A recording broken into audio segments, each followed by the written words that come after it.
আশালতা দেবী বড্ড খুঁতখুঁতে, কোনো কিছুতেই ওনার মন ভরে না। সবেতেই কিছু না কিছু খুঁত ধরা চাইই। দিনে দিনে যত বয়স বাড়ছে তত ওনার এই রোগ যেন বেড়ে যাচ্ছে। ওনার দুই ছেলে, আর তাদের বিয়েও হয়ে গেছে। বাড়িতে দুই বউ নিয়ে কোনো অশান্তি নেই। ছেলে বউরা আর ওনার স্বামী বিভুরঞ্জনকে নিয়ে বেশ সুখের সংসার আশালতা দেবীর। তবে ওনার একটাই অসুখ, কোনো কিছুতেই ওনার মন ভরে না। আত্মীয় স্বজন সবাই জানে ওনার এই রোগের কথা, তাই ওনারা আলোচনা করেন এই নিয়ে। বলেন, ভাগ্যিস আশাদের ছেলেরা নিজের পছন্দ করে বিয়ে করেছে, তা না হলে হয়তো ছেলেদের বিয়েই হতো না। মেয়ে খুঁজতে খুঁজতে ছেলেদের বিয়ে করার ইচ্ছা নষ্ট হয়ে যেত। আশালতা দেবী অবশ্য বউদের খুঁত ঠিক খুঁজে খুঁজে বের করেছেন।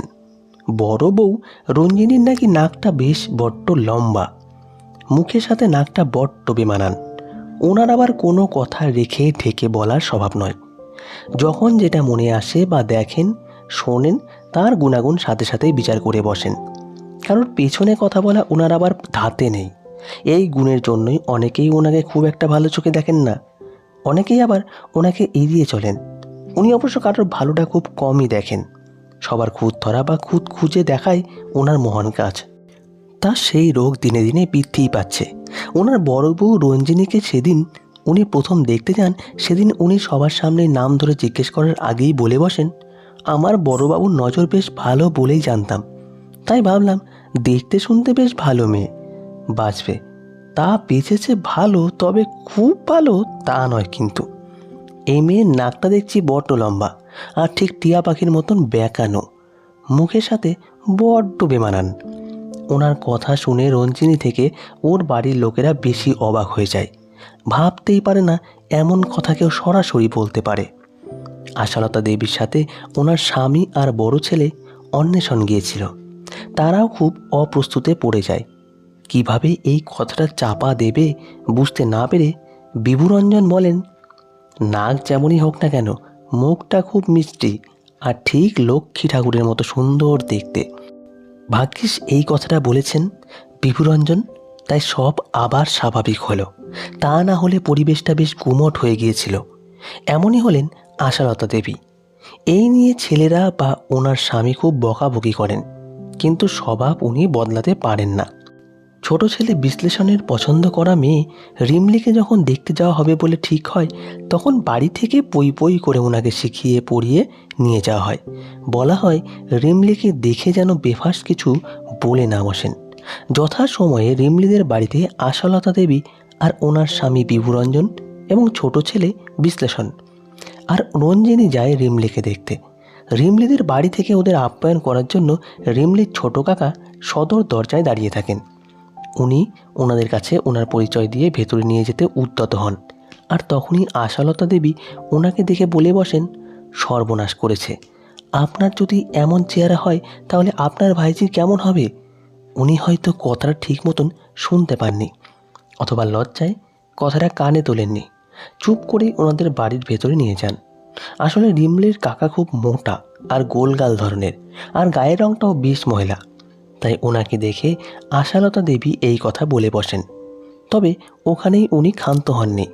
ওনারা খুব খাতির করে আশালতা দেবীদের ঘরের মধ্যে এনে বসতে দেন এবং প্লেট ভরা নানান মিষ্টি নোনতা খাবার দেন।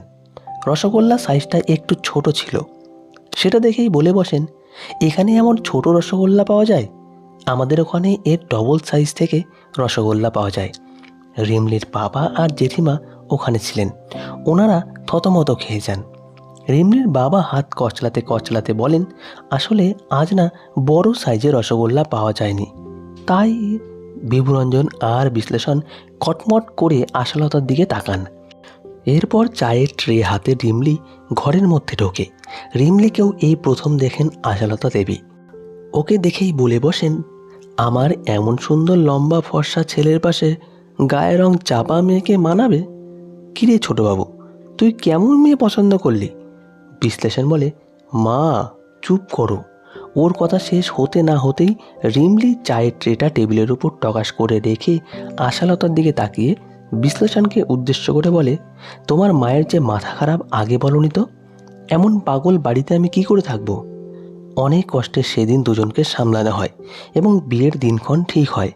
তবে সেদিন থেকেই আশালতা দেবী রিমলির শত্রু হয়ে যান। তবে আশালতা দেবীর তেমন কোনো তাপ উত্তাপ নেই। রিমলি মনে মনে ভাবে, একবার ওই বাড়িতে যাই, তোমার স্বভাব বদলে তবেই ছাড়ব। অন্য শাশুড়িদের মতো আশালতা দেবী কিন্তু বউদের পিছনে লাগা পছন্দ করতেন না, তবে তাদের কাজের সমালোচনা করতেও ছাড়তেন না। এই যেমন ছোট বউ সেদিন অনেক সবজি দিয়ে খুব সুন্দর করে মুগ ডাল রান্না করে, সবাই ভালো খেয়ে প্রশংসা করেছে। এমনিতে আশালতা দেবী ছাড়া সবাই এই দুই বউয়ের হাতের রান্নায় প্রশংসা করে। একটুখানি ডাল দিয়ে ভাত মেখে মুখে দিয়েই বলে বসেন, এইটা একটা ডাল হয়েছে, নুনে পোড়া, আমার জিভটা পুড়ে গেল। বিভুরঞ্জন বলেন, কি বলছো গো গিন্নি, কত দিন বাদে এমন স্বাদের ডাল খেলাম, ঠিক আমার মায়ের হাতের মতো রান্না হয়েছে। রিমলি রঞ্জিনীর মতো চুপচাপ থাকতে পারে না, সঙ্গে সঙ্গে ডালের বাটিটা ওনার কাছ থেকে নিয়ে তার মধ্যে এক থাবা চিনি মিশিয়ে ওনার কাছে দিয়ে বলে, দেখুন এবার ঠিক হলো কি না। আরও একবার আশালতা দেবীর বাপের বাড়ি থেকে ওনার ভাই আর ভাইয়ের বউ এসেছেন ছেলের বিয়ের নিমন্ত্রণ করতে। রিমলি আর রঞ্জিনী ওনাদের খুব খাতির যত্ন করে খাওয়ায়। ওনারা রান্নার খুব প্রশংসা করেন। আশালতা দেবী ঝট করে বলে বসেন, আসলে তোরা তো রান্নার লোকের হাতে রান্না খাস, তাই তোদের এই রান্না ভালো লেগেছে। দুই বউয়ের হাতের রান্না মুখে দেওয়ার মতো নয়। তখন রিমলি অনেক কষ্টে নিজেকে সামলে রেখেছিল। ওনারা চলে যাওয়ার পর রিমলি ঘোষণা করে, আজ বিকেল আর কাল সকালের রান্না মা করবেন। আমরা দুজনে দাঁড়িয়ে থেকে ওনার কাছ থেকে রান্না শিখব, কারণ প্রতিদিন ওনার অভুক্ত থাকাটা আমাদের কাছে খুবই কষ্টকর। আশালতা দেবী পড়ে যান মহা ফাপড়ে। বুঝতে পারেন ছোট বউয়ের কাছে পেরে ওঠা যাবে না, তাই কিন্তু কিন্তু করতে থাকেন। অবশ্য ওনাকে রান্না করতে দেওয়া হয়নি, ভয় দেখানো হয়েছিল যাতে উনি এমন কথা আর না বলেন। কোনো জিনিস মানে জামা কাপড় বা গয়নাকাটি যদি ওনার স্বামী বা অন্য কেউ দেয়, তাহলে সেটাকে অন্ততপক্ষে 2 থেকে 4 বার ফেরত পাঠাবেনই। প্রতিবার একটা না একটা খুঁত ধরে সেটা চেঞ্জ করাবেন। শেষেরটাও যে খুব একটা মন মতো হয় তাও নয়। এত কিছু করবেন তবু নিজে গিয়ে কিনে আনবেন না, তাই ওনার জিনিস কিনতে কেউই রাজি হয় না। রিমলির কাছে উনি জব্দ। যে কোনো জিনিস কিনে এনেই আগে তার দামটা বেশি বলবে, পরে বলবে দেখো তোমার পছন্দ হলো কি না। আমার তো মনে ধরলই না, তবে ফেরত আর দেব না। অন্য কারোর নাম করে বলে, ভাবছি তোমার পছন্দ না হলে তাকে দিয়ে দেব। সেদিন একজোড়া হাওয়াই চটি এনে ওনার সামনে রেখে রিমলি বলে, দেখো কত দাম নিল, 200 টাকা, তাও আমার মনের মতো হলো না। ভাবছি এটা তোমাকে না দিয়ে আমার মাকে দিয়ে দেব। আমার মা আবার এমন রঙটা পছন্দ করে, আর কম দামের জিনিস পরতেও অপছন্দ করে না। ওনার আবার এই হাওয়াই চটি জোড়া খুব পছন্দ হয়েছে, তার উপর দামটাও বেশ। এর খুঁত ধরতে পারছে না। পাছে রিমলি ওর মাকে দিয়ে দেয় এই ভেবে বলেন, না রে ছোটো বউ, খুব সুন্দর হয়েছে চটি জোড়া, এটা আমি পরবো, কাউকে দিতে হবে না। রিমলি আর রঞ্জনী আড়ালে হেসে মরে। রঞ্জনী বলে, সত্যিই ছোট, তুইও পারিস বটে। রিমলি বলে, কেমন জব্দ করলাম বলো, ওই চটি জোড়ার দাম কত জানো, মাত্র 50 টাকা। তেমন বোকা দেখো, আমি 500 টাকা বললেও উনি বিশ্বাস করে যেতেন। উনি শুধু বোকা তা নয়, হিংসুটেও বটে। ঠিক করেছি, এবার থেকে এমনভাবে ওনার খুঁতখুতানি বন্ধ করব। আশালতা দেবী রিমলির কাছে খুব জব্দ, ওর কাছে কোনো খুঁত ধরতে পারেন না। রঞ্জিনীর কাছেও যদি কোনো খুঁত ধরেন তাহলে রিমলি রুখে দাঁড়িয়ে ওনাকে ক্ষান্ত করেন। এই খুঁতখুতানি সবারই ধরেন, তবে ভেবেচিন্তে ধরেন। কাছে যদি ছোট বউ থাকে তাহলে খুব একটা সুবিধা করতে পারেন না বলেই ইচ্ছে না থাকলেও প্রশংসা করে ফেললেন। রিমলি বুঝে গেছে ওনাকে শুধরাতে গেলে ওর প্রতিটাতে খুঁতখুতানির বিপরীতে গিয়ে কথা বলতে হবে, আর এমনটা বারবার করলে তবেই উনি ঠিক এক সময় ক্লান্ত হয়ে থেমে যাবেন। এমনটা চলতেই থাকে, আর রিমলি ঠিক বিপরীত কথা বলে ওনাকে থামিয়ে দেয়।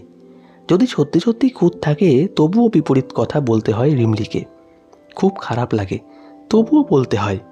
বাড়িতে কেউ এলে বা ওনাকে নিয়ে কারোর বাড়িতে গেলে সবাই বেশ চিন্তায় থাকে। এই বুঝে কিছু বলে ফেললেন এই ভয়ে। একদিন পাড়ার এক ভদ্রমহিলা রূপা কাকিমা এসেছেন মেয়ের বিয়ের নিমন্ত্রণ করতে। উনি এসেই আরম্ভ করে দেন ওনার ভাবি জামাইয়ের প্রশংসা। আবার মোবাইল থেকে জামাইয়ের ছবিও দেখান আশালতা দেবীকে। উনি ছবি দেখেই বলেন, বাহ, বেশ সুন্দর জামাই হয়েছে তো, তোমার মেয়ের সাথে খুব ভালো মানাবে। বলেই রিমলির দিকে তাকিয়ে বলেন, যেন রাত চটুক, দেখবে খুব সুখী হবে তোমার মেয়ে, তাই না ছোট বউ? রিমলি মনে মনে খুব শান্তি পায়। যাক বাবা, উনি কিছুটা হলেও বদলেছেন। রিমলির ঘাড় নেড়ে হ্যাঁ বলেই রূপা কাকিমার জন্য জল মিষ্টি আনতে রান্নাঘরের দিকে পা বাড়ায়। আর তখনই শুনতে পাই আশালতা দেবী বলছেন, তবে তোমার মেয়ের থেকে মনে হয় খুব একটা লম্বা হবে না। এটা একটু দেখে নিতে পারলে না? বউ লম্বা আর বর বেটে হলে খুব বিশ্রী লাগে কিন্তু। রিমলির মনে দুঃখ থেকেই গেল। ওর শাশুড়ি মায়ের স্বভাব কিছুতেই বদলাতে পারল না বলে, তবে আশা কিন্তু ছাড়েনি। তো বন্ধুরা, এই ছিল আজকের গল্প। ভালো লাগলে লাইক করবেন।